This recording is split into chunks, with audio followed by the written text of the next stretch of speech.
সম্মানিত শ্রোতামণ্ডলীগণ, আমি মোহাম্মদ পরশালী দেওয়ান। আমার বিপক্ষে বাউল গানে অংশগ্রহণ করেছেন আকলিমা বেগম। আজ গানের পালা রাধা কৃষ্ণ।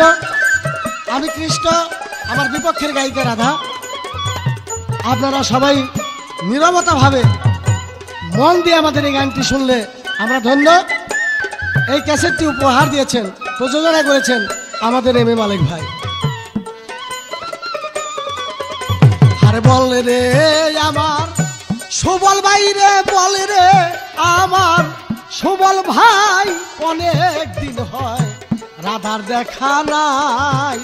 আরে বল রে আমার সুবল ভাই রে, বল রে আমার সুবল ভাই, অনেক দিন হয় রাধার দেখা নাই।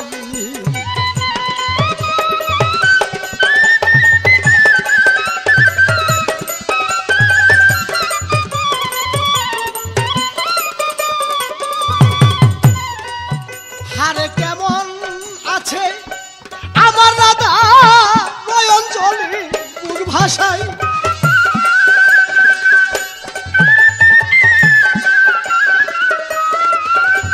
হারে কেমন আছে আমার রাধা নয়ন জলে আমি মুখ ভাষায়, অনেক দিন হয় রাধার দেখা নাই।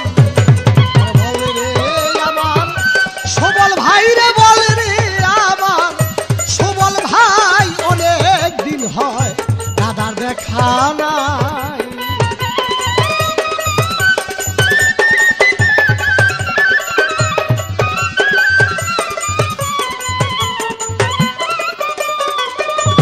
ভাই রে ভাই, আমি শাস্তাম যখন কৃষ্ণ কালী, রাধা হাতে নিয়া ফুলের ডালি, চরণেতে বস্ত বসেই সামকানাই।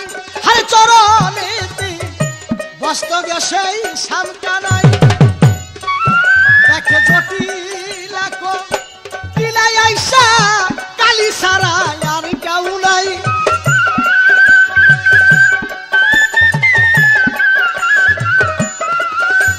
ওরে জটিল টিলা দেখে কালী সারা আর কেউ নাই, অনেক দিন হয় রাধার দেখা নাই।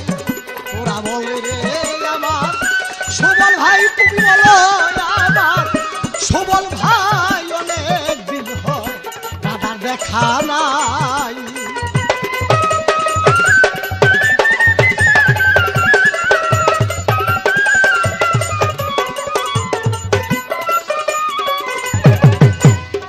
সুবল রে যখন গুচরাইতাম আমি নিধু বনে, গুনগুনাগুন বাঁশির টানে বাঁশের বাঁশি বাজাইতাম তাই। সুবল রে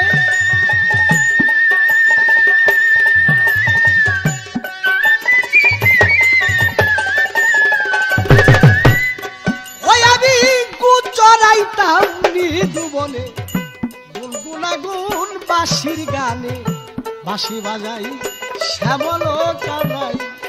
সেই বাঁশির সুরে উদাস মনে ঘাটে আসতো আমার রাই।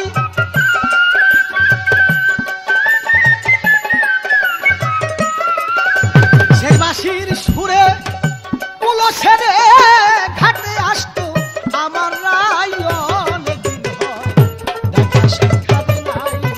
আরে বল রে আমার সুবল ভাই রে, বল রে আমার সুবল ভাই, অনেক দিন হয় রাধার দেখা নাই।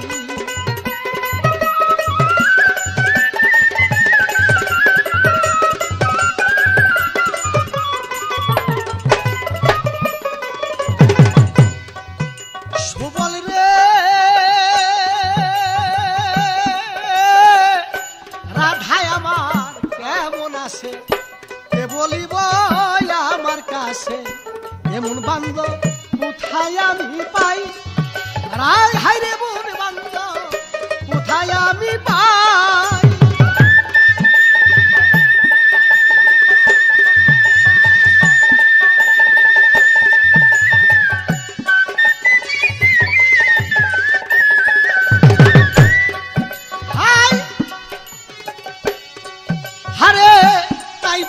পরিচয় কেমন আছে কে বলিব আমার কাছে এমন বান্ধব কোথায় যাইয়া পাই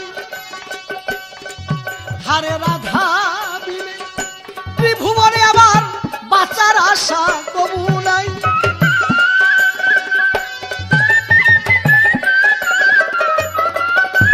হারে রাধা বিনে ত্রিভুবনে আমার বাঁচার আশা কবু নাই অনেকদিন হয় রাধার দেখা নাই বল রে আমার সুবল ভাই রে বল রে আমার সুবল ভাই অনেকদিন হয় রাধার দেখা নাই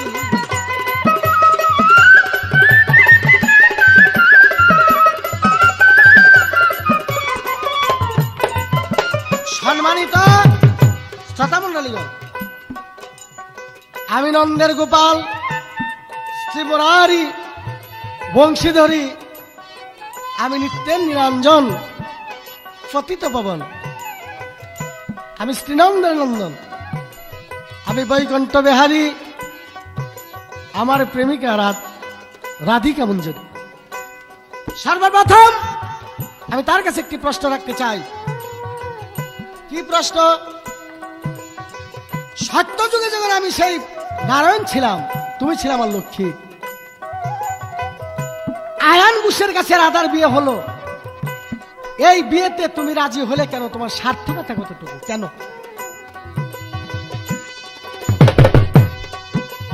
মনরে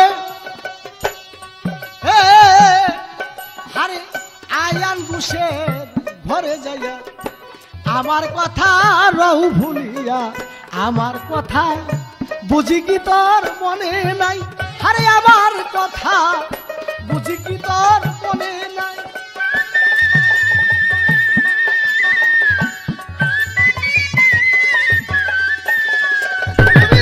আয়ান ঘোষের ঘরে যাইয়া আমার কথা রহু ভুলিয়া, আমার কথা বুঝি কি তোর মনে নাই? ওরাই আমার কথা বুঝি কি তোর মনে নাই? ওরে পরশের এই সার্থক জীবন যদি বুকে বুকে মিলাই,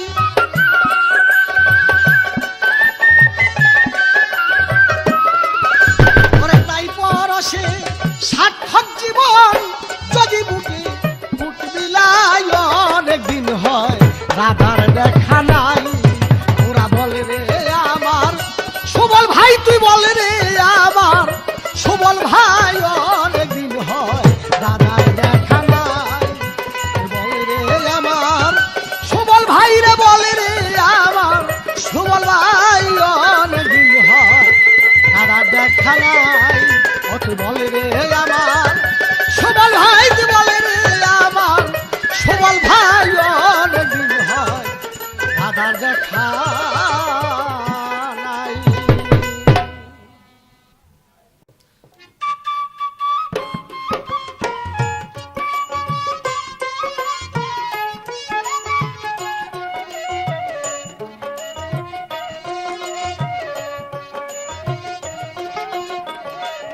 প্রিয় সুধীজন, আপনাদেরকে জানাচ্ছি শ্রদ্ধাঞ্জলি। আপনাদের জন্য এবারের পালা রাধা এবং কৃষ্ণ। রাধার ভূমিকায় গান গাবো আমি আকলিমা বেগম, কৃষ্ণের ভূমিকায় গান করলেন পরশালী দেওয়ান। এই ক্যাসেটটি প্রযোজনা করেছেন এম.এ. মালেক। এই ক্যাসেটটি প্রযোজনা এবং পরিচালনায় করেছেন এম.এ. মালেক। আপনারা শুনবেন রাধা এবং কৃষ্ণ। আমার প্রতিপক্ষ শিল্পী কৃষ্ণের ভূমিকায় যিনি গান করছেন, উনি গানের মাধ্যমে বললেন অনেক দিন হয় রাধার দেখা নাই, আয়ন ঘোষের ঘরে গিয়া আমাকে ভুলে আছো কেন? গানের ভিতরে কয়টা কথা বললেন এবং একটি প্রশ্ন করেছেন আয়ন ঘোষের কাছে, রাধা বিয়ে বসার কারণ কি? তার প্রশ্নের জবাব দেব। কিছু জবাব আমার এই গানের মাঝে হয়ে যাবে, আপনারা সবাই খেয়াল করে শুনবেন। রাধা কৃষ্ণ পালা, এটা হইল মান অভিমানের পালা, বিরহ বা বিচ্ছেদের পালা। এটা যোগে যোগে তুমি আমার, যোগে যোগে তুমি আমার, অন্তরটাকে করলে কালা, দিলে জ্বালা নন্দের জ্বালা, দিলে জ্বালা নন্দের জ্বালা।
আমাকে প্রশ্ন করলেন, আয়ন ঘোষের কাছে তুমি বিয়ে বসছো কেন?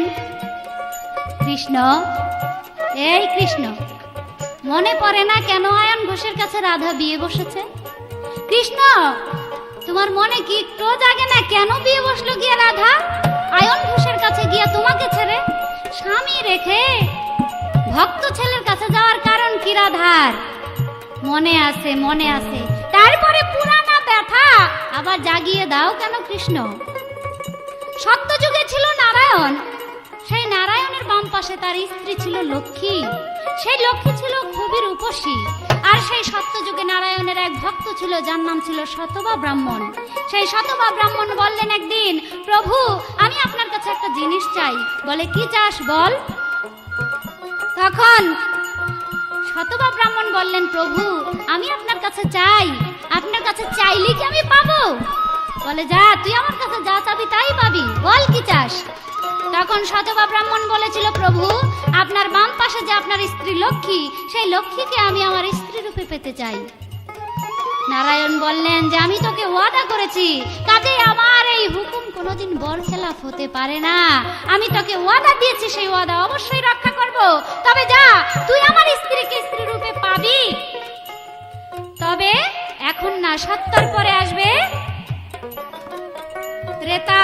এই ত্রেতা যুগে যখন আমি কৃষ্ণ রূপে আসবো এই পৃথিবীতে, আর তুই থাকবি আয়ন ঘোষ, আর সেই লক্ষ্মী থাকবে রাধিকা, তখন তুই আমার স্ত্রীকে স্ত্রী রূপে পাবি। এই কথা বলার সঙ্গে সঙ্গে রাধিকা সেখানে লক্ষ্মী এসে হাজির হলেন। আর লক্ষ্মী বলতেছে, প্রভু এটা কি করলেন আপনি? আপনি এটা কি করলেন? আপনার স্ত্রীকে, আপনার এত প্রাণের প্রিয়সীকে আপনি ভক্তের কাছে তুলে দিলেন। সে তো আপনার ভক্ত ছেলে হয়।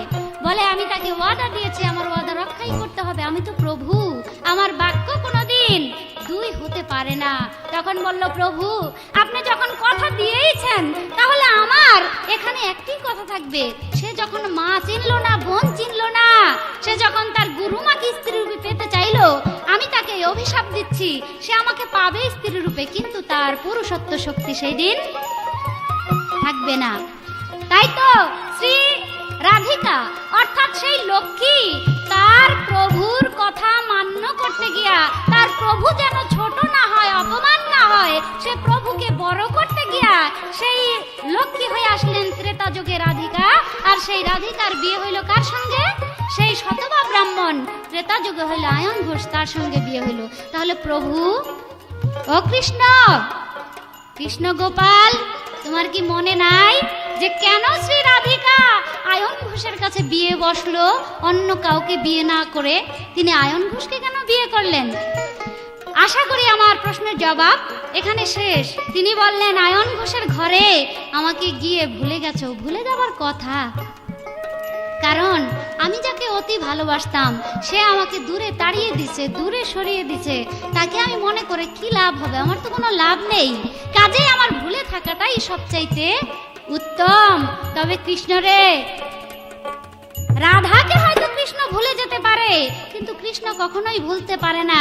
সে হয়তো প্রকাশ্যে নাও বলতে পারে, কিন্তু মনে মনে কৃষ্ণর কথা রাধা অবশ্যই ভাবে, কিন্তু কৃষ্ণ সেটা বোঝে না।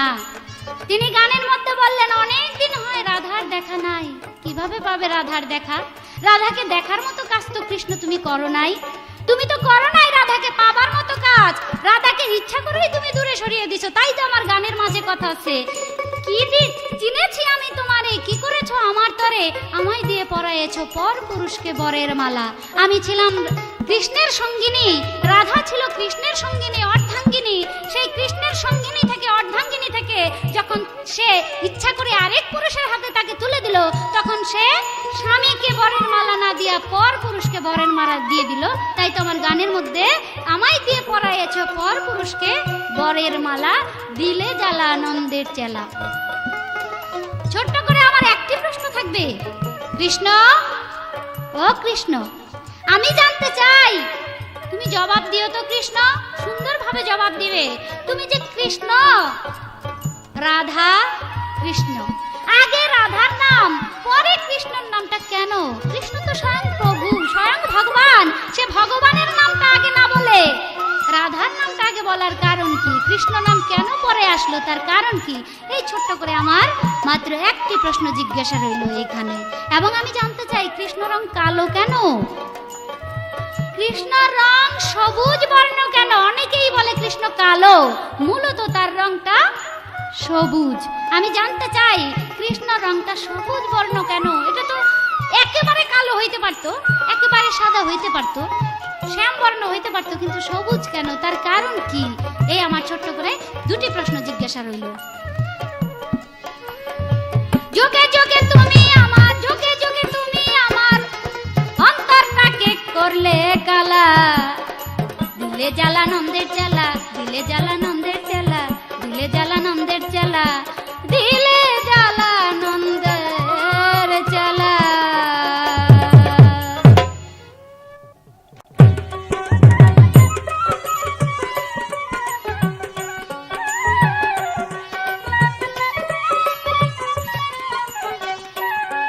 আমি হরি হইয়া বলছি হরি, হরি হইয়া বলছি হরি, কলির জীব শিক্ষা দিতে, গলক হতে গলকের নাতে লো ধরাতে, গলক হতে গলকের নাতে লো ধরাতে।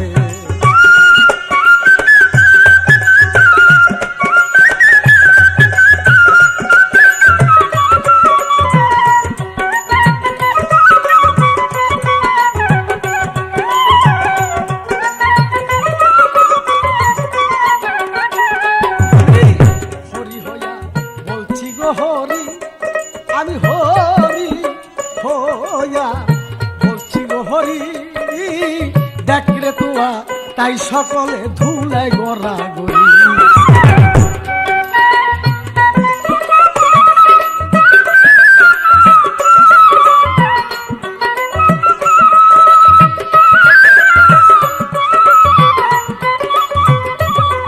আমার রাধা নামে নয়ন বাড়ি,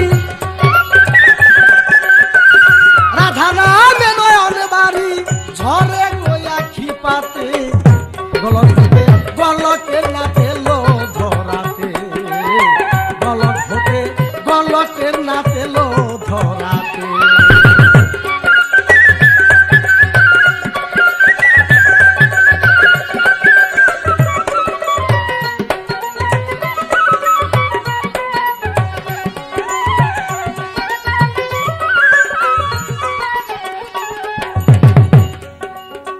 আমি কৃষ্ণ শ্রীনন্দের কানাই, হারে আমি কৃষ্ণ শ্রীনন্দের কানাই,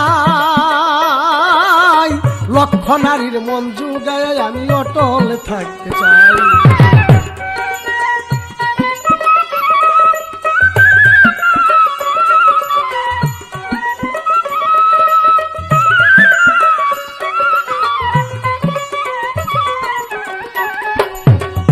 আমি কৃষ্ণ শ্রীনন্দের কানাই, লক্ষরারি মন জুগাই অটল থাকতে চাই। ওরে ঘরে ঘরে সেই নাম বিলাই, ঘরে ঘরে সেই নাম দিলাই, হারে কত পাগল জগতে, গলক হইতে গলকের নাতে লো ধরাতে, গলক হতে গলকের নাতে লো ধরাতে।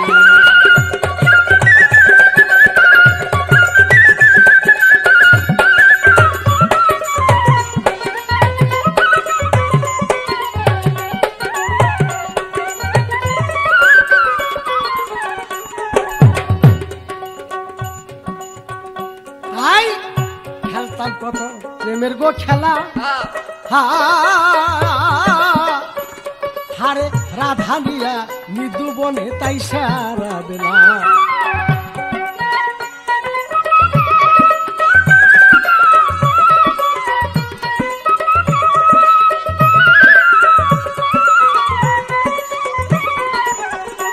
কত পাগল হলো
আমারে সাধিয়া না পায়, রাই কেউ আমারে সাধিয়া না পায়, হায় আবার কারে ধরা দেই গই আমার স্বইচ্ছায়।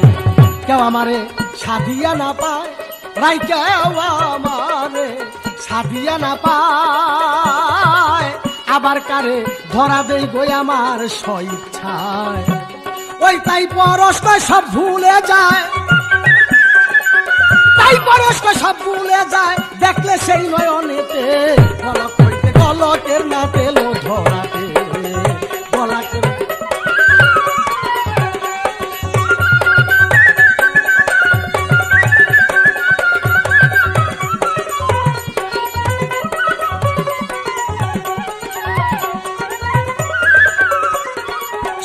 শ্রোতা মন্ডলী, আমার রায় আমাকে প্রশ্ন করে, শ্রীনন্দের নন্দন মদন মোহন শ্রী বংশীধারী, তোমার কাছে আমি জিজ্ঞাসা করি তোমাকে বলে কালো, আসলে কিন্তু তুমি কালো না, তুমি হচ্ছে সবুজ। সবুজ শব্দ কালোর চেয়েও বেশি কালো। যদি আমি কালো হয়ে থাকি, আমার নামটি শ্রীকৃষ্ণ। শ্রী শব্দের অর্থ অতি সুন্দর। যদি সবুজ হয়ে থাকি, আমাকে বলে শ্রীকৃষ্ণ। শ্রী শব্দের অর্থ সুন্দর। আমার চেয়ে সুন্দর আর পৃথিবীতে কোনো পুরুষ নেই। তবে আমি সবুজ কেন? আমি সবুজ দুঃখ বেদনায় কষ্টে, দুঃখ বেদনায় কষ্টে জর্জরিত হওয়াতে আমার সে পূর্বের রূপ কেটে গিয়ে আমার রং হয়েছে সবুজ বা কালো। কি কষ্ট! আমি প্রেম আগুনে পোড়া, পুড়তে পুড়তে পুড়তে পুড়তে ছাই বর্ণ ছাই হয়ে গেছে। আমি কালো, আমি কালো নয়, আমি সবুজ। কেন সবুজ? আমি দুঃখ বেদনায় সবুজ। কার বেদনা? আমার রাধার বেদনা। কার বেদনা? রাধার বেদনা। এবার আমার কিছু প্রশ্ন জাগে। হে রাই, আয়ন ঘোষের কাছে বিয়ে বসছে, বক্তে চাইছে, তুমি আমার দিয়ে দিছ না। যখন ভক্তে সাধনা করে যে আমাকে তোমার স্ত্রী দিতে হবে, লক্ষ্মীকে ভাজ্যা রূপে অর্থ স্ত্রী রূপে, নারায়ণকে তুমি পাবে না। আবার 12 বছর সাধনা করে, নারায়ণকে তুমি কি চাও? তোমার স্ত্রী লক্ষ্মীকে আমি ভাজ্যা রূপে চাই। কয় না, এইটা পাবে না। আবার 12 বছর সাধনা করে, কি চাও? তোমার স্ত্রী লক্ষ্মীকে আমি ভাজ্যা রূপে চাই। পাবে না। লক্ষ্মী এসে বলে, তুমি না দয়াল, ভক্তে যা চাই তুমি যদি না দাও, তোমার দয়াল নাম মুছে যায়। হরাই, আমি তোমার কথাই দিয়েছি ভক্তকে, কিন্তু আমি স্বেচ্ছায় তোমাকে দেই নাই। তাহলে তোমার কেন এত লোভ হইল তার প্রতি, যে তুমি যদি না দাও তাহলে দয়াল নাম মুছে যায়। আমার দয়াল নাম মুছে জায়গা জামুনেতে তুমি এই কথা আমার কেন বলো ভক্তের দাও? না হলে তুমি তো বাঞ্ছা কল্পতরু, তোমার দয়াল নাম মুছে যায়, তোমার তো লোভ হলো কেন? তাই আমার জিজ্ঞাসা করে, হে দয়াল, হে কৃষ্ণ। তাই আমি এই কথাটার জবাব পাইলি, তোমার আরো প্রশ্নের জবাব আমি সামনে দেব। তোমার লোভ কেন? তার প্রতি তোমার লোভ কেন? রাধার নাম আগে, কৃষ্ণ নাম পরে কেন? আমি রাধাকে ভালোবাসা, অতি ভালোবাসা আপন চাই না। আমি মানুষকে শিক্ষা দিয়েছি, আমার নামটা লেখার আগে আমার রাধার নামটা তুমি আগে দাও, এটা আমার প্রেমের স্মৃতি স্বরূপ রাখার জন্য। তাহলে আমার নাম মের আগে পৃথিবীর কোনো নাম থাকতে পারে না। আমি স্বেচ্ছায় তোমার প্রেমের মর্যাদাকে বাড়ানোর জন্য, প্রেমের স্মৃতিকে বাড়ানোর জন্য আমি বলছি আমার রাধার নামটা আগে লিখবে, আমার নাম লেখার পরে। পাপি তাপি উদ্ধারিতে, পাপি তাপি উদ্ধারিতে এলে তুমি জগতে, গলক হতে গলকের না পেল ধরা।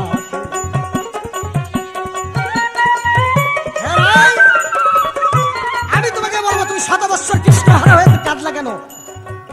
বিরজরে পাঠাও, কুঞ্জরে পাঠাও, মুখে পাঠাও, আমার কৃষ্ণ এনে দাও, আমি কৃষ্ণ ছাড়া আমি বেছি না।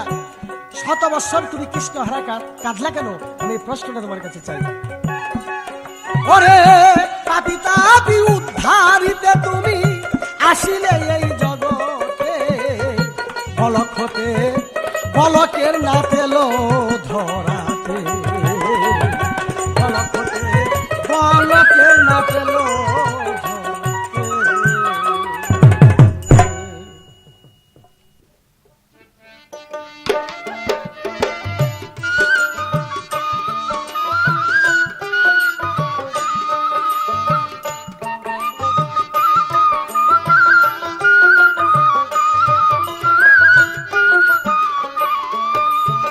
সুধীজন, কৃষ্ণ গোপাল আমার প্রশ্নের উত্তর দিলেন। তিনি আমাকে কিছু প্রশ্ন করলেন, তার প্রশ্নের জবাব দিব, তবে একখানা গান গাইলেন। আমি হরি হইয়া বলছি হরি, জীবকে শিক্ষা দেওয়ার তরে। উনি হরি, উনি কৃষ্ণ, কৃষ্ণ হইয়া বলছে কৃষ্ণ, জীবকে শিক্ষা দেওয়ার তরে। তো হরি হইয়াই যদি হরি বলে, তাহলে এই যে রাধা বলতেছে, বিশাখা বলতেছে, তারপরে আরো অন্যান্য সখীরা, অন্যান্য লোকেরা যে কৃষ্ণ কৃষ্ণ বলে তাদের প্রাণ একেবারে উজাড় করে দিতেছে। আমি জানতে চাই, এখানে হরি হইয়া যদি হরি বলে, তো রাধা কি? রাধা বলতে তো কোনো কিছু আমি দেখি না। হরি যদি হরিকে ডাকে, তাহলে রাধা যে আবার হরিকে ডাকে, তাহলে রাধা কি ডাকে না, নাকি অন্য কেউ হরি ডাকতেছে? রাধা কি রাধা না, নাকি অন্য কিছু? আমার এই জিনিসটা একটু বোঝার দরকার আছে। উনি বলতেছে, তোমার কথাই আমি তোমাকে দিয়েছি আয়ন ঘোষের কাছে। আমার নিজের ইচ্ছা ছিল না। আমি 12 বছর একবার করতে বলেছিলাম সাধনা। 12 বছর পরে আবার যখন এসে বলল, প্রভু আমি চাই তোমার স্ত্রীকে আমার ভার্যা রূপে, স্ত্রী রূপে, তখন শ্রী রাধিকা লক্ষ্মী এসে বলল, তোমার ভক্ত যা চাই তুমি তাই দাও, নয়তো তোমার দয়াল নামের কলঙ্ক হবে। লক্ষ্মী জানতেন না যে লক্ষ্মীকে চেয়েছিল তার স্ত্রী রূপে। যখন জানার আগেই বলছিল, তোমার জন্য এত কষ্ট করে সাধনা করে তোমার কাছে কি চাই, তোমার ভক্তের মনের আশা পূরণ করো। পরে যখন জানতে পারলেন যে সে লক্ষ্মীকেই চেয়েছে স্ত্রী রূপে, তখন সেই লক্ষ্মী অভিশাপ করেছিল যে তুমি আমাকে পাবে, তবে তোমার পুরুষত্ব শক্তি থাকবে না। তাই তো আয়ন ঘোষের পুরুষত্ব শক্তি ছিল না।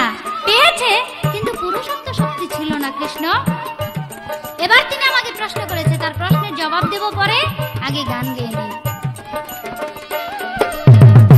এই আর বাজাবে বাঁশি, শ্যাম ব্রজ নাই গো, শ্যাম ব্রজ নাই। কে আর বাজাবে বাঁশি, শ্যাম ব্রজ নাই গো, শ্যাম ব্রজ নাই। নিদু বনে কাঁদিয়া কা, নিদু বনে কাঁদিয়া কা, বিরহিনী রাই গো, শ্যাম ব্রজ নাই। কে আর বাজাবে বাঁশি, শ্যাম ব্রজ নাই গো, শ্যাম ব্রজ নাই।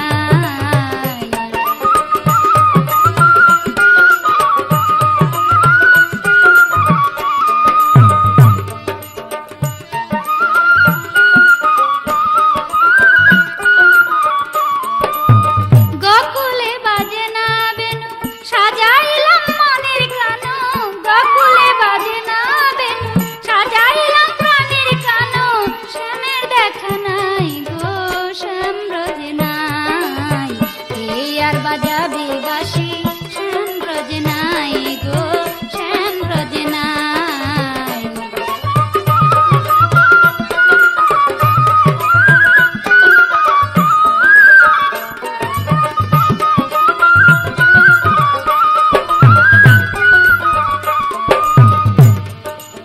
জ্বালিয়ে মোমের বাতি, জেগে আছে সারা রাতে।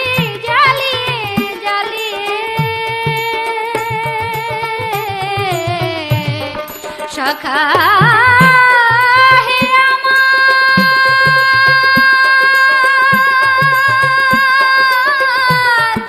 সখা আমার।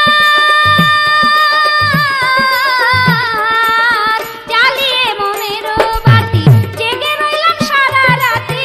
জ্বালিয়ে মোমের বাতি, জেগে আছে সারা রাতি। পাই না কেন জীবন সাথী, পাই না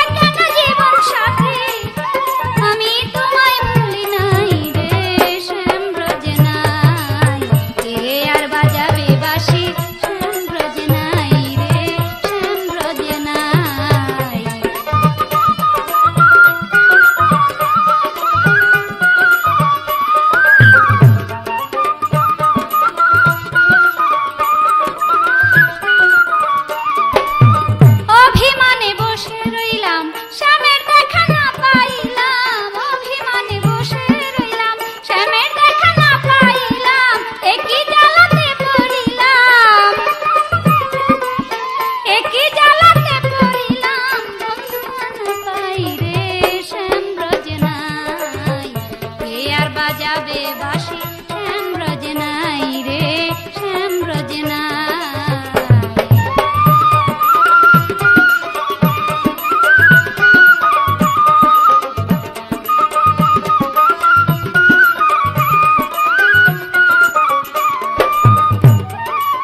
আমার কৃষ্ণ আমাকে প্রশ্ন করেছেন, রাধা 100 বছর কৃষ্ণের জন্য কাঁদলে কেন? 100 বছর কৃষ্ণের জন্য কান্নার একটাই কারণ, কারণ কৃষ্ণকে রাধা এক সময় অবহেলা করেছিল, শ্রীকৃষ্ণকে শ্রী রাধিকা এক সময় অবহেলা করেছিল। আর এই অবহেলার মূল্যায়ন দিতে হলো তার 100 বছর কাঁদতে কাঁদতে। অবশেষে সে বুঝতে পেরেছে যে রাধিকা কৃষ্ণকে ছাড়া কিছুতেই বাঁচবে না, এবং কৃষ্ণ রাধিকাকে ছাড়া এক পলক থাকতে পারবে না। তাই আমি বলবো যে শ্রী রাধিকা যেমন 100 বছর কান্নাকাটি করেছিল শ্রীকৃষ্ণের জন্য, শ্রীকৃষ্ণ একদিনে 100,000 বছরের বেদনা দুঃখ কষ্ট সয়েছিল, যার জন্য তার দেহ একেবারে নীল বর্ণ হয়ে গেছে। ব্যথায় বেদনায় কষ্টে জ্বালায় তার সর্ব অঙ্গ নীল বর্ণ হয়ে গেছিল। কৃষ্ণ কই, রাধা যদি 100 বছর কেঁদেও থাকে কৃষ্ণের জন্য, কিন্তু রাধার অঙ্গ তো নীলবর্ণ হয় নাই, কারণ তার ধৈর্য ক্ষমতা বেশি, সে সহ্য করতে পারছে। আর শ্রীকৃষ্ণ তার চাইতে বেশি জ্বালা ভোগ করেছে, যার জন্য জ্বলতে জ্বলতে কষ্টে কষ্টে শ্রীকৃষ্ণর বিরহর, শ্রী রাধিকার বিরহের চিতায় পুড়তে পুড়তে সে একেবারে নীলবর্ণ হয়ে গিয়েছিল। আমার ছোট্ট করে একটি মাত্র প্রশ্ন থাকবে, কৃষ্ণ যখন রাধার বিয়ে হলো আয়ন ঘোষের সাথে, তখন কৃষ্ণ বরের মালা পরেছিল কে? কারণ আমার কৃষ্ণ আমাকে যখন প্রশ্ন করেছে যে তুমি কেন গিয়ে আয়ন ঘোষের কাছে বিয়ে বসলে, সেহেতু আমার এখানে প্রশ্ন থাকবে এটাই যে শ্রী রাধিকার যখন আয়ন ঘোষের সাথে বিয়ে হয়েছিল তখন বরের মালা পরেছিল কে? কৃষ্ণ যদি জানা থাকে একটু বলে দিও তো। এবং 7 পাকে যে বাঁধা একটা অনুষ্ঠান করে, সেই 7 পাকে বাঁধা রাধিকার কাপড়ের সাথে কার কাপড় বেঁধে 7 পাকে বাঁধা হয়েছিল? কৃষ্ণ একটু বলবে তো জানা থাকলে, তখনই বোঝা যাবে যে শ্রী রাধিকার আয়ন ঘোষের সঙ্গে বিয়ে হয়েছিল কিনা।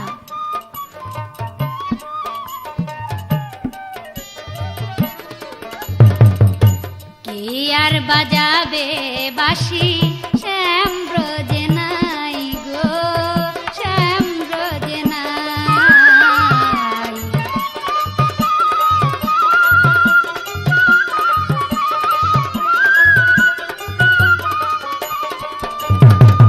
গোকুলে বাজে না বেনু, সাজাইলাম মনের কানু। গোকুলে বাজে না বেনু, সাজাইলাম মনের কানু। শ্যামের দেখা নাই গো, শ্যাম ব্রজে নাই। কে আর বাজাবে বাঁশি, শ্যাম ব্রজে নাই গো, শ্যাম ব্রজে নাই। কে আর বাজাবে বাঁশি, শ্যাম ব্রজে নাই গো, শ্যাম ব্রজে নাই।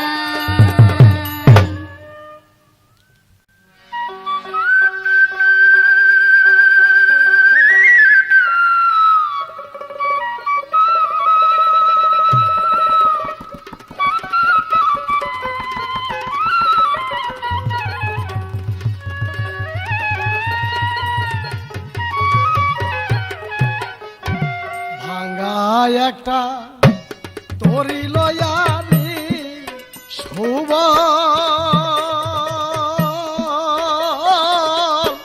মথুরাতে খেওয়াবাই, দেখি ঘাটে আসে কি নারাই।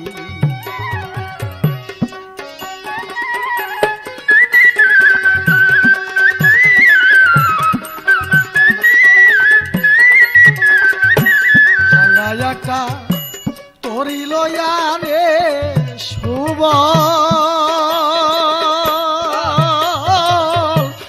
মথুরাতে খেওয়াবাই, দেখি ঘাটে আসে কি নারাই গো, দেখি ঘাটে আসে কি নারাই।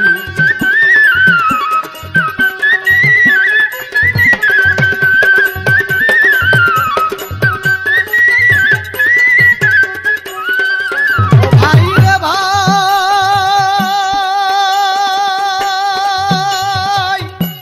বহুদিন হয় রাধা থুইয়া কুবজরানীর রাজা হইয়া, আমি কিন্তু ঘাটে খেওয়াবাই।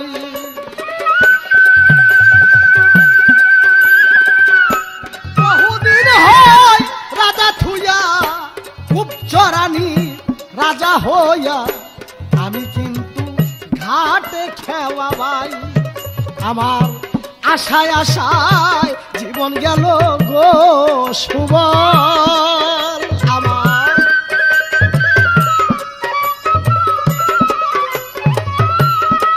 ওরে আমার আশায় আশায় জীবন গেল রে সুবল। আমি নয়ন জলে বুক ভাসাই, দেখি ঘাটে আসে কি নারাই গো, দেখি ঘাটে আসে কি নারাই।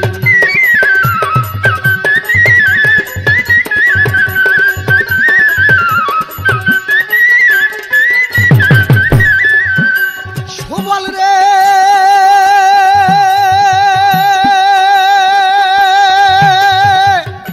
মাঠে আমি কুচা রনে খেলতাম খেলা রাধার সনে, মৃদু বনে ওই বাঁশি বাজাই। সুবল রে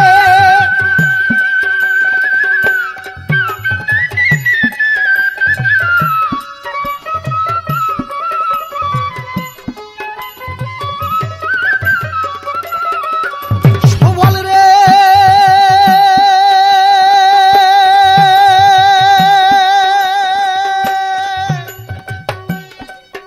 আমি মাঠে কিন্তু গুচা রনে খেলতাম খেলা রাধার সনে, আজ বুঝি তাহার মনে নাই। আমি বাঁশি বাজাই নিধু বনে, যার যেমন মন তেমনি শুনে।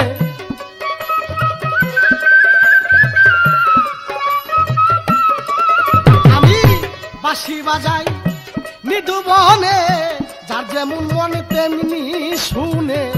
বাঁশি শুধু বলতো গোরাই রাই দেবর সুবল ভাই, দেখি ঘাটে আসে কি নারাই গো, দেখি ঘাটে আসে কি নারাই। আমি ভাঙা একটা তরি লইয়া রে সুবল, মথুরাতে খেওয়াবাই, দেখি ঘাটে আসে কি নারাই গো, দেখি ঘাটে আসে কি নারাই।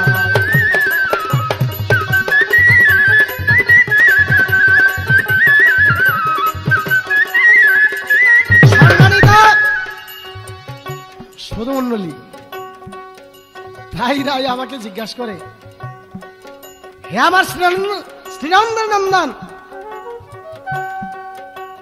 আমার যে আয়ন ঘোষের সাথে বিয়ে হয়েছে, এই মালাটা কার সাথে বদল হয়েছে? আমি বলবো আমি কৃষ্ণ আর আয়ন ঘোষ ছিল আমার মামা, আমি একই ভাগনা, বড় আদরের ভাগনা। আমি একটা আবদার আমার মামার কাছে করেছি, মামা তোমার ওই মালাটা যেন আমার গলা আগে পরানো হয়। আর আয়ন ঘোষ ভাগনার আবদার শুনে একই ভাগনা আর মন গলে গিয়েছে। আয়ন ঘোষ বলল, আমার মালাটা আমার ভাগনার গলা আগে পরানো হোক। বিয়ের মধ্যে একটা 7 পাক ঘোরানো হয়, আঁচল দিয়ে আঁচলে বেঁধে। আমি বললাম, মামা ওই 7 পাকটা আমাকেই প্রথম ঘোরানো হোক। আয়ন ঘোষ আমার মামা, তার মনের সুখে মনের শখে বললেন, আমার একই ভাগনা, আমি হুকুম দিয়ে দিলাম এর সাথে 7 পাক ঘোরানো হোক কাপড় বেঁধে।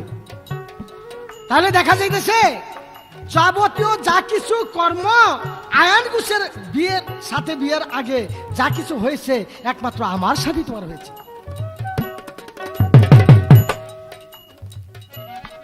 আমার সাথেই তোমার হয়েছে, সে বিধায় আমি তোমার স্বামী। আয়ান ঘোষ তোমার সামাজিক দৃষ্টিতে স্বামী, আমি তোমার অন্তর জগতের স্বামী। আমি সেই জগতের স্বামী, আমি আদি হইতে অনন্তকাল পর্যন্ত। তুমি রাধা, আমি কৃষ্ণ। আমি ছিলাম নারায়ণ, তুমি ছিল লক্ষ্মী। আমি ছিলাম রাম, তুমি ছিল সীতা। আমি ছিলাম কৃষ্ণ, তুমি ছিল রাধা। আমি ছিলাম নিমাই, তুমি ছিল বিষ্ণু। আর যুগে যুগে অবতারী, যেখানে তুমি সেখানেই আমি, আর যেখানে আমি সেখানেই তুমি। যা কিছু কর্ম আমার সাথে হয়েছে, এ বিষয়ে আমার একটি জিজ্ঞাসা থাকবে। আয়ান ঘোষের সাথে যে তোমার বিয়েটা হয়েছে, আয়ান ঘোষের নয় কাম যারা নাই তা আমি বুঝলাম, কিন্তু তবু কি তুমি সামাজিক দৃষ্টিতে সতী না অসতী? তোমাকে সতী আর অসতী এটা বাস্তব করার জন্য, প্রমাণ করার জন্য একটা কীর্তি কাণ্ড করা হয়। সে কাণ্ডটা কি করা হয়, কোথায়, কেন, কি অবস্থায়? সুবল রে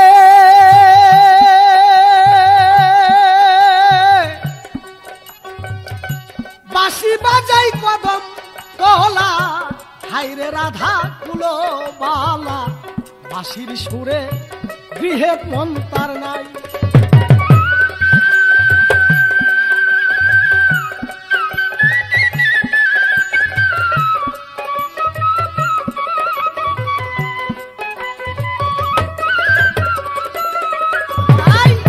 ঘরের জল বা হিরে ফেলে যাইতা তুমি নদীর কূলে,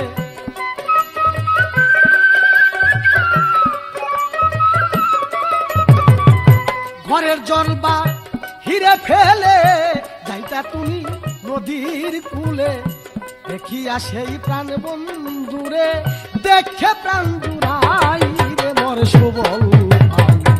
দেখি ঘাটে আসে কি নারাই গো, দেখি ঘাটে আসে কি নারাই। আমি ভাঙা একটা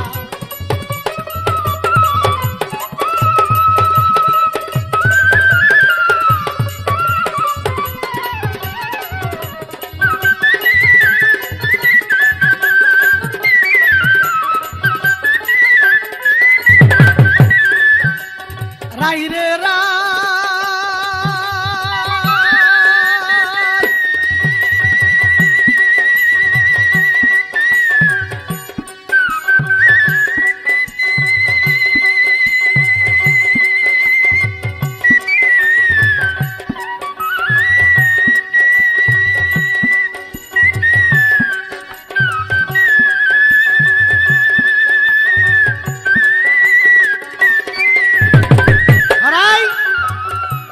क्या बोले लक्ष्मी माँ, क्या बोले दुर्गा माँ, क्या बोले सरस्वती माँ, क्या बोले काली माँ? अच्छा तुम्हारे क्यों माँ बोले ना क्या? क्या तो कोई राधा माँ? একটা নারীর যদি বাচ্চা না হয় সে নারী কোন সার্থক হতে পারে না। তুমি আদি হইতে অনন্তকাল পর্যন্ত কারো মা ডাক শুনতে পারে না, সে জায়গায় তোমার অপরাধ দেখো। ওরাই রে রাই আমি ছিলাম কৃষ্ণকালী, হাতে লইয়া ফুলের ডালি, বোঝেছিলা না গরো কানাই। আমি ছিলাম কৃষ্ণ কালী, হাতে নিয়া ফুলের ডালি, বোঝেছিলা না গরো কানাই। জটিলা কিলা বরি, নন্দের জ্বালায় জ্বলে মরি।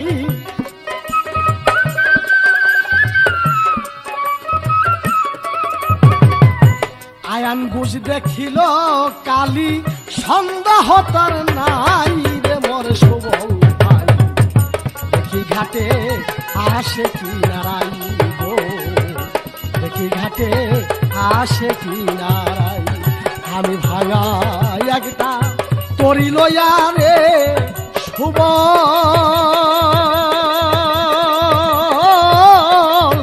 মথুরাতে খেলাবাই।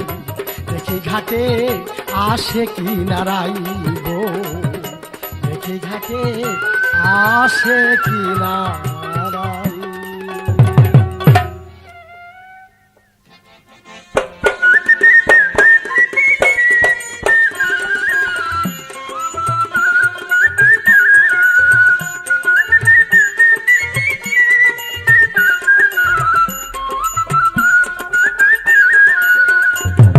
কৃষ্ণ এবার রাধিকার প্রশ্নের জবাব দিয়া কৃষ্ণ কিছু রাধার কাছে প্রশ্ন রেখেছে, খুব সুন্দর প্রশ্ন। আর রাধার প্রশ্নের জবাব দিলেন কি, 7 পাকে বাধা হয়েছিল কার সাথে, রাধার সাথে। রাধার বরমাল্য পড়লেন কে, সেটা জবাব করলেন। বললেন যে আমি কৃষ্ণের সাথে রাধার 7 পাকে বাধা হয়েছে এবং বরমাল্য আমি নিজেই পড়েছি। ও কৃষ্ণ, বরমাল্য তুমি পড়ছো, রাধার সাথে 7 পাকে বাধাও পড়ছো তুমি, তাহলে কৃষ্ণ তুমি এই ভুল কথাটা কেন বলো যে আয়ন ঘোষের সাথে তোমার বিয়ে হয়েছে, আয়ন ঘোষের কাছে বিয়ে বসলা কেন, কি দরকার ছিল কৃষ্ণ এই মিথ্যা কথা কইয়া রাধিকাকে কলঙ্কিনী বানানোর? কলঙ্কিনী তো রাধার আর কম বানাও নাই কৃষ্ণ, তুমি তো অনেক ভাবে কলঙ্কিনী করেছো, এখন এই মিথ্যা কথা কেন বলো? তাহলে দেখা যায় 7 পাকে বাধাও তোমার সাথে, রাধার সাথে বর মারলো তুমি পড়লে, তাহলে রাধার স্বামী তো তুমি। আয়ন ঘোষকে কেন মিথ্যা ভাবে একটা নাম দিয়ে রাখছো যে রাধার স্বামী আয়ন ঘোষ? কৃষ্ণ তুমি আমাকে প্রশ্ন করেছো রাধার সতী পরীক্ষার জন্য শ্রীকৃষ্ণ কি করেছিল একদিন, এবং সেই পরীক্ষাটা কি? শ্রী রাধিকাকে সতী পরীক্ষা করার জন্য সবাই যখন তাকে কলঙ্কিনী বলা আরম্ভ করলো, কলঙ্কিনীর রায়, কলঙ্কিনীর রায়, সেই কলঙ্কিনীর রায় নাম ঘুচাবার জন্য শ্রীকৃষ্ণ স্বয়ং প্রভু একদিন সতী পরীক্ষা দিলেন। সেটা কিভাবে? ছিদ্র কুম্ভে জল আনতে হবে, তার মানে ছিদ্র কলসি দিয়া জল আনতে হবে। যার ছিদ্র কলসি থেকে জল পড়ে যাবে সে হবে অসতী, আর যার ছিদ্র কলসি দিয়া জল আনতে পারবে সেই হবে সতী।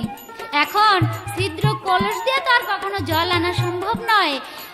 সমস্ত নারীগণ সতী পরীক্ষায় যোগদান করলেন, কেউ আর ছিদ্র কলস দিয়া জল আনতে পারলেন না। অবশেষমেশ সেই রাধিকা চিন্তা করলো যে আমাকে সবাই কলঙ্কিনী রাধা বলে, আমি কি করব? তখন সেই প্রভুর নাম নিয়ে রাধা কৃষ্ণকে স্মরণ করে যখন ছিদ্র কলস নিয়ে তিনি গেলেন ঘাটে, জলের ঘাটে জল আনার জন্য, আর এই দিক দিয়ে দেখা গেল স্বয়ং কৃষ্ণ রাধাকে এত ভালোবেসেছেন, যত ভালোবেসেছেন তত তার চাইতে দ্বিগুণ তাকে জ্বালাও দিয়েছেন। কিন্তু এই জ্বালা দেওয়ার পরে তাকে আবার গলার মালা দেওয়ার জন্য শ্রীকৃষ্ণ কি করলেন, ওই রাধার ছিদ্র কলসির ভিতরে প্রতিটা ছিদ্রে ছিদ্রে শ্রীকৃষ্ণ গিয়া মুখ বন্ধ করে দিলেন কলসির, সেই ছিদ্রের মুখ। আর ছিদ্রের মুখ যখন বন্ধ হয়ে গেল, শ্রী রাধিকা ছিদ্র কুম্ভেই জল এনে সমস্ত মানুষকে দেখাইলো। সবাই জানলো যে আসলে আমরা কলঙ্কিনী রায় বলেছি রাধাকে, এখন দেখি আমরা সবাই অসতী আর রাধাই হইল সতী। এই তো সতী পরীক্ষা শ্রী রাধিকার শেষ হয়ে গেল। এবার তার দ্বিতীয় প্রশ্ন, রাধা কালী মা বলে, দুর্গা মা বলে, সরস্বতী মা বলে, কিন্তু রাধা তোমাকে মা বলে না কেন? তুমি কেন এ জীবনে কোনোদিন কারো কাছ থেকে মা ডাক শুনতে পাওনি? রাধা মা ডাক শুনেছে কিন্তু গর্ভে সে সন্তান আনতে পারেনি। কেন পারেনি? তার 2টা উত্তর আমি দেব। শ্রীকৃষ্ণের কাছে শ্রীকৃষ্ণ একদিন রাধিকার কাছে ওয়াদা করেছিল যে আমি আজকে তোমার কুঞ্জে আসব, তুমি কুঞ্জ সুন্দর করে সাজিয়ে রেখো, বাসর সাজিয়ে রেখো, আমি তোমার বাসরে আজকে আসব। এই কথা দিয়া বিরজার কুঞ্জে লুকাইয়া লুকাইয়া শ্রীকৃষ্ণ চোরের মতো পালাইয়া পালাইয়া আশা দিয়া রাধাকে চলে গেল অন্য রমণীর কুঞ্জে। যখন অন্য নারীর কুঞ্জে চলে গেল, এই দিক দিয়া দ্বার রক্ষী রাখলেন শ্রীধামকে। শ্রীধামকে দ্বার রক্ষী রেখে বললেন যে এই কুঞ্জের ভিতরে যেন কেউ আর প্রবেশ না করতে পারে। এই দিক দিয়ে অপেক্ষা করতে করতে শ্রী রাধিকা যখন ক্লান্ত হয়ে পড়লেন, অবশেষে ধৈর্যহারা হইয়া সে বুঝতে পারলো, দেখতে পারলো যে কি অবস্থা, আমার কৃষ্ণ কোথায় গেল, আমার সে কানাই গেল কোথায়। তখন সে বুঝতে পেরে গেল সেই জংলার পাশে গিয়া দেখলেন দ্বার রক্ষী করে রেখেছেন শ্রীধামকে। শ্রীধামকে দেখেই বুঝতে পারলেন যে এর মধ্যে নিশ্চয়ই কোনো ঘটনা আছে? আমার প্রভু আমার কৃষ্ণ চুরি করে আজকে আমার কাছে না গিয়ে এখানেই লুকাইয়া না জানি কার সাথে রঙ্গ ঢঙ্গ করতেছে। শ্রীধামকে বললেন, শ্রীধাম তুমি দ্বার ছেড়ে দাও, আমি এর ভিতরে যাব। শ্রীধাম বলে, আমার প্রভুর হুকুম নাই তোমাকে যেতে দেওয়ার, কাজেই আমি তোমাকে যেতে দিতে পারি না। বলল, শ্রীধাম বেয়াদবি করবে না, তুমি বেয়াদবি করবে না, দেখো না কে এসেছে, রাধিকা এসেছে, তুমি দ্বার ছেড়ে দাও। যখন এই কথা বললেন তখন শ্রীধাম দ্বার ছাড়লেন না। অবশেষে রাগের বশীভূত হয়ে বলল যে, যা, আমি তোকে এই অভিশাপ দিলাম, তুই যখন দ্বার ছাড়তে চাচ্ছিস না, আমি তোকে এই অভিশাপ দিয়ে গেলাম, তুই যেন পূর্ব জন্মে অসুর কুলে জন্ম নিস। যখন এই অভিশাপ করলেন, করার সঙ্গে সঙ্গে শ্রীধাম বলল, মা তুমি না মা, তুমি মা হয়ে, মমতাময়ী মা হয়ে কিভাবে তোমার সন্তানকে এভাবে অভিশাপ দিতে পারলা? মা আমি তোমাকে অভিশাপ করছি, তুমি যখন আমাকে পূর্বজন্মে অসুর কুলে জন্ম নিতে বললে, আমি তোমাকে অভিশাপ করছি, তুমি যেন আর কোনো দিন ইহ জন্মে মার ডাক না শুনতে পারো, কারণ তুমি সন্তানকে অভিশাপ দিয়ে অসুর বানাতে পারলে, তাই তুমি যেন জীবনে মা ডাক আর না শুনো। এই গেল একটা। দ্বিতীয় জবাব, শ্রী রাধিকা যখন আয়ন ঘোষের সাথে সংসার করা আরম্ভ করলেন, এই দিক দিয়ে শ্রী রাধিকার বুকের জ্বালা শুধু দিন দিন বাড়তেছে, কারণ সে না পায় ঘর, না পায় বাহির, দুনিয়ার সব দিকে গেলেই তার যন্ত্রণা, কলঙ্ক আর কলঙ্ক। তখন শ্রী রাধিকা বলেছিল, প্রভু কৃষ্ণ, গোসাই, গোপাল, তুমি আমাকে একটা কিছু দাও। তখন সে কৃষ্ণ বলেছিল, আমি তোমাকে কি দেব রাধা? তখন রাধাকে বলেছিল, কি চাও তুমি আমার কাছে? রাধা বলল, প্রভু আমি তোমার কাছে আর কি চাবো? তোমার কাছে ভালোবাসা পেয়েছি, যন্ত্রণা পেয়েছি, দুঃখ পেয়েছি, কিন্তু প্রভু আমি একটা জিনিসই চাই, সেটা নিয়ে আমি বেঁচে থাকতে চাই। কি চাও রাধা? প্রভু আমি তোমার কাছে চাই একটা সন্তান। শ্রীকৃষ্ণ বললেন, রাধা তুমি সন্তান চাও, তুমি তো আরো কলঙ্কিনী হবে, কেন সন্তান চাও? বলল, কলঙ্কের বোঝা আমি মাথায় নেব, কিন্তু প্রভু তবু আমি একটা সন্তান চাই। গ্রন্থ প্রমাণ করে, কোন গ্রন্থে প্রমাণ করে শ্রী রাধিকা বলার সঙ্গে সঙ্গে, কৃষ্ণ যখন বলল ঠিক আছে তুমি মা হয়ে যাবে, এই কথা বলার সঙ্গে সঙ্গে সে মা হতে পেরেছিলেন। আবার কোন গ্রন্থে প্রমাণ করে শ্রী রাধিকার সঙ্গে শ্রীকৃষ্ণ মিলনে যখন গিয়েছিল, তারপরে গর্ভবতী হয়েছিল শ্রী রাধিকা। সেই গর্ভবতী হবার পরে আস্তে আস্তে যখন সমাজের লোকেরা জানতে পারলো, সবাই তাকে কলঙ্কিনী বলতে আরম্ভ করলো। আবার কলঙ্কিনীর উপরে জ্বালা দেওয়া আরম্ভ করলো। যেমন কাটা ঘায়ে লেবুর ছিটা দিলে যেমন যন্ত্রণা বাড়ে, ঠিক তেমনি করে যন্ত্রণা বাড়াতে লাগলো শ্রী রাধিকার। আর ওই মুহূর্তে শ্রী রাধিকা এই যন্ত্রণা, এই কলঙ্ক, মানুষের ধিক্কার শুনে সে সহ্য করতে না পেরে অবশেষে অকালে তার গর্ভ নষ্ট করে ফেললো। যখন অকালে গর্ভপাত করলো, আর সেই গর্ভের সন্তানটাকে কি করলেন, একটা মাটির হাড়ির ভিতরে ভরে সেটাকে পানিতে ভাসাইয়ে দিলেন। আর ভাসাইয়া দেওয়াকালীন তখন সেই সন্তান বলল, মা গো, তুমি কলঙ্কের ভয়ে তোমার সন্তানকে এভাবে নষ্ট করে দিলে, তুমি আমাকে মাতৃহারা করলে। মা আমি তোমাকে অভিশাপ করছি, তুমি যখন কলঙ্কের ভয়ে সন্তানকে এভাবে নষ্ট করে দিলে, তোমার জীবনে যেন তুমি আর মা ডাক শুনতে না পাও। শ্রী রাধিকাকে এই অভিশাপ দেওয়ার জন্য শ্রী রাধিকা আর কখনোই মা ডাক শুনতে পারেননি। এই ছিল তার আমার শ্রীকৃষ্ণের প্রশ্ন। তার প্রশ্নের জবাব শেষ, এবার আমার ছোট্ট একটি গান।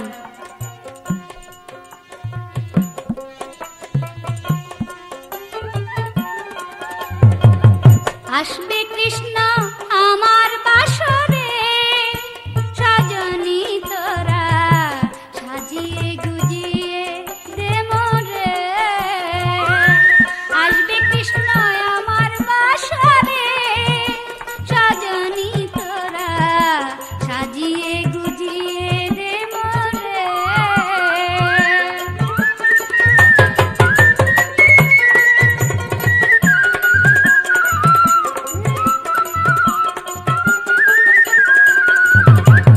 আসিবে শ্যাম আমার বাসারে, সজনী তোরা সাজিয়ে গুজিয়ে দে মোরে। আসবে শ্যাম আমার বাসারে, সজনী